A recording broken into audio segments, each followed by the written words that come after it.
Alright, let's get to the bottom of this. Okay, so For the Future was a crazy episode, with all sorts of awesome details, including the history of the collectors, the subtle mechanics of toy people, King's abilities as the Titan, and so much more. And my little sister and I have so many theories to make, but right now the biggest question on everyone's mind is, where the heck is Owlbert? Okay, so I know I'm a little late in trying to figure this out, but I honestly didn't even realize this was a thing until one of you guys pointed it out to me. There's no Owlbert in this episode, which is honestly just insane. Like, how did we get this dumb little kitten but not this cute little owl? How does that make sense?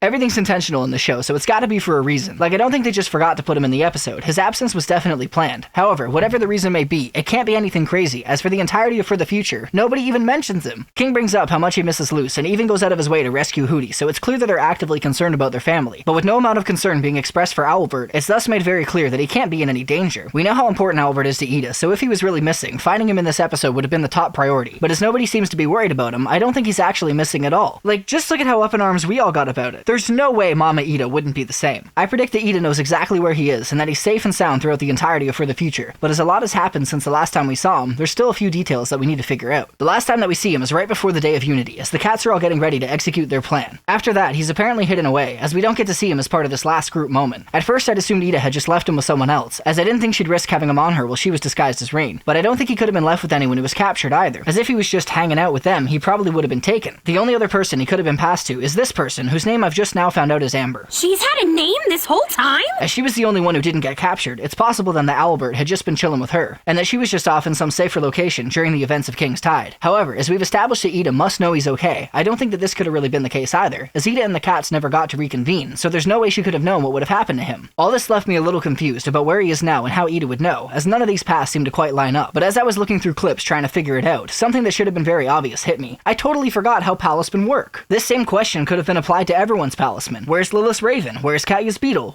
It gets a little ridiculous. Did they all keep their palisman somewhere safe with Amber? No, because you don't need to keep your palisman anywhere. I'm gonna be honest, I totally forgot they could do this, but palisman can essentially just be tucked away into subspace, never needing to be hidden away anywhere, with Owlbert most likely having never left Ida's side. We don't see him at the end of Season 2, because there's no opportunity to ever take him out, and we don't see him at the start of For the Future, because Ida doesn't need him as she just becomes the Harpy. The same can be said for Lilith and her palisman, as she doesn't get a chance to use it in King's Tide, and she just flies with Hooty at the start of For the Future. Come to think of it, we never actually see anyone's palisman in this episode, except for the students at Hexside, meaning that everyone else's are probably all just tucked away as well, being stuck in a dormant state while the other witches are trapped as toys. With all these little details in consideration, the somewhat anticlimactic answer to all this is that, along with Lilith's palisman, Owlbert is probably just tucked away right now and is totally fine, literally right here. And like I said, there's definitely a reason we don't get to see him, but I don't think it's because he was missing or in danger. I think it's just because it would have been too much. For the Future was already a jam-packed episode with so many important details and character moments. I think it might have pulled our focus away from the other characters to try and fit Owlbert into these scenes as well. Ironically, keeping the palisman out of these scenes ended up being more distracting than if they were just included, as of course we were all going to go crazy when we didn't see our little guy. In doing so, I think we jumped to conclusions, each of us running off on some wild owl chase, but as far as I can tell from examining what's happened, there's no evidence to suggest that he was ever, oh my Titan, he's in the fanny pack. He's in the fanny pack. There's literally no other reason Ida has it. He's 100% in the fanny pack. Whatever, everything else I said still stands. He was tucked away before, and now he's in the pack. He's not missing, I'm calling it. He's in the fanny pack.